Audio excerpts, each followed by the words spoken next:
Welcome everyone. This video introduces descriptive statistics, which is the branch of statistics that helps us understand, describe, and analyze data. Descriptive statistics does not make predictions or test hypotheses.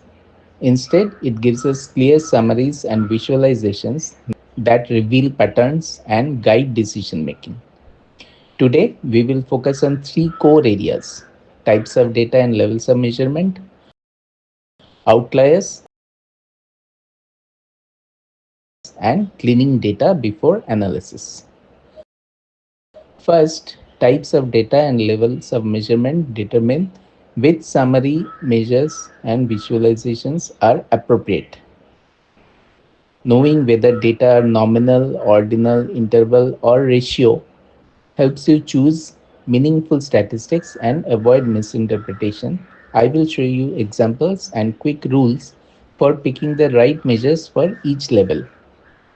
Next, outliers, which often look like mistakes, but they may sometimes carry important signals.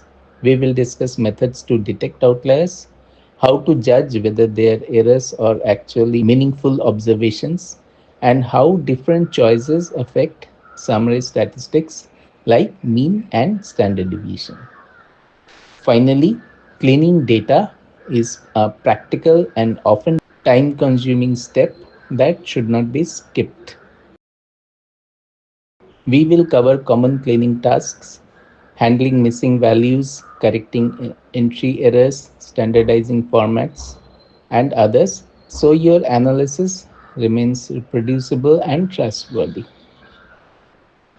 By the end of this video, I hope you will have a practical checklist for organizing, summarizing, and visualizing your data and a better sense for when to use descriptive tools instead of inferential methods. Let us begin. Let us now explore the two fundamental types of data, qualitative and quantitative.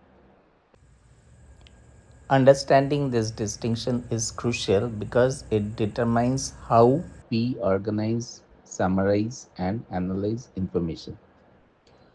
Quantitative data represents measurable quantities. These are numbers that we can perform mathematical operations on.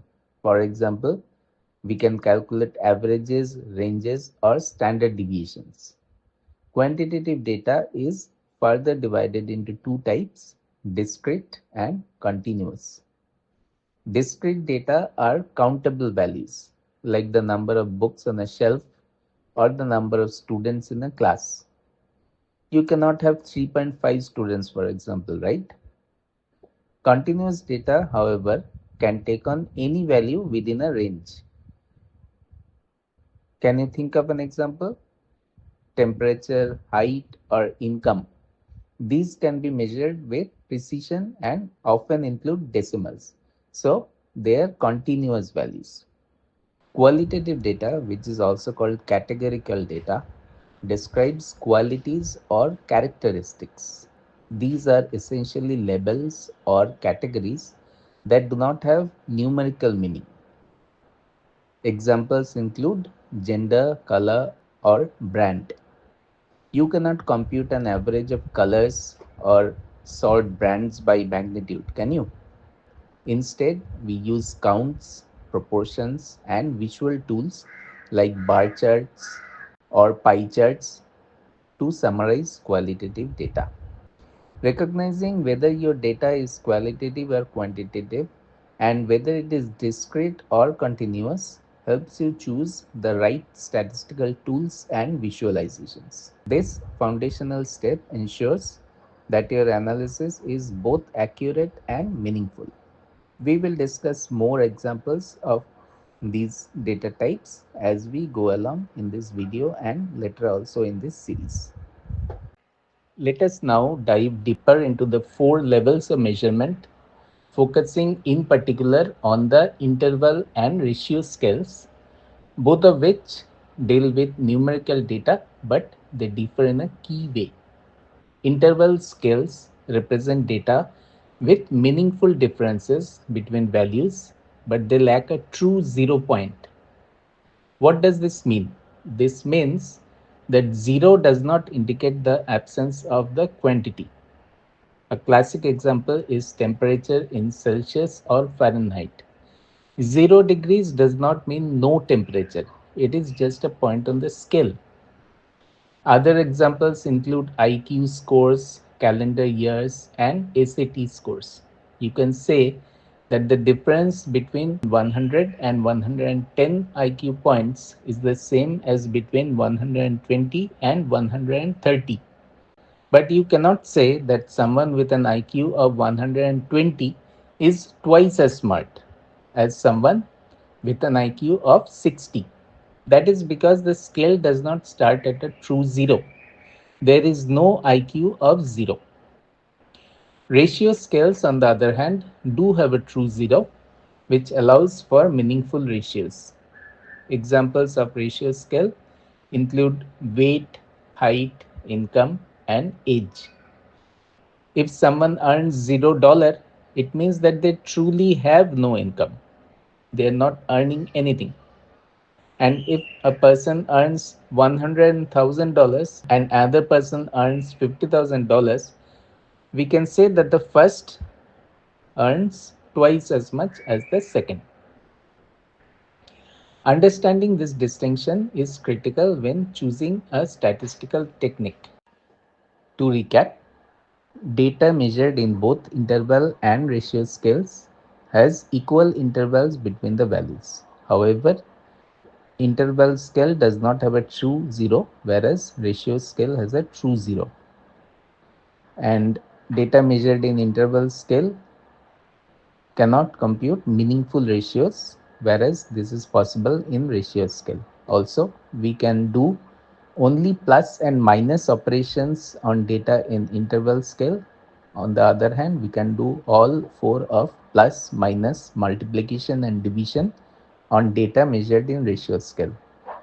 Some examples of interval scale data are temperature, IQ score, and calendar year, while some examples of data in ratio scale are height, weight, distance, income, and age. There are two other scales of measurement also, which are nominal and ordinal.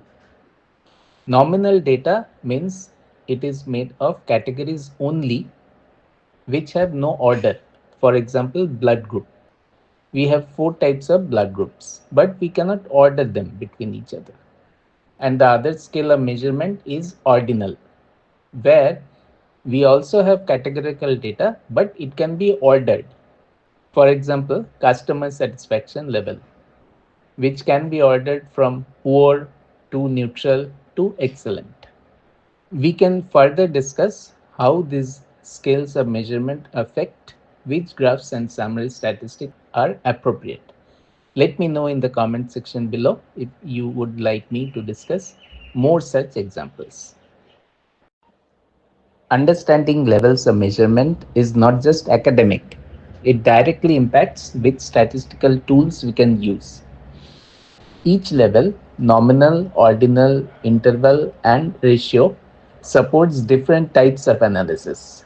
Misapplying a method can lead to misleading conclusions. Let us start with nominal data. These are categories without any inherent order, like I said. For example, blood types or brands. You can count how often each category appears, but calculating a mean of a nominal variable makes no sense. Instead, we use the mode and visualize it with a bar chart or a pie chart. Next is ordinal data, which introduces order. For example, satisfaction ratings from poor to excellent. While we can rank these responses, the gaps between them are not necessarily equal. So, we use medians and percentiles, which respect the order without assuming equal spacing. Quite often, we use a bar chart to visually represent an ordinal variable. Interval and ratio data are numerical and allow more advanced analysis. Interval data, such as temperature in Celsius or Fahrenheit, supports addition and subtraction but lacks a true zero. On the other hand, ratio data such as weight or income introduces a true zero, enabling meaningful ratios and all arithmetic operations. So we can use mean, standard deviation, and correlation while dealing with ratio data. So as you see, we must choose the right statistical method, which depends entirely on the measurement level. This is foundational to valid statistical analysis, and we will revisit this principle throughout this series of videos. In this first part of the video, we discussed types of data and levels of measurement. In the second part of this video, we will discuss outliers and data cleaning methods.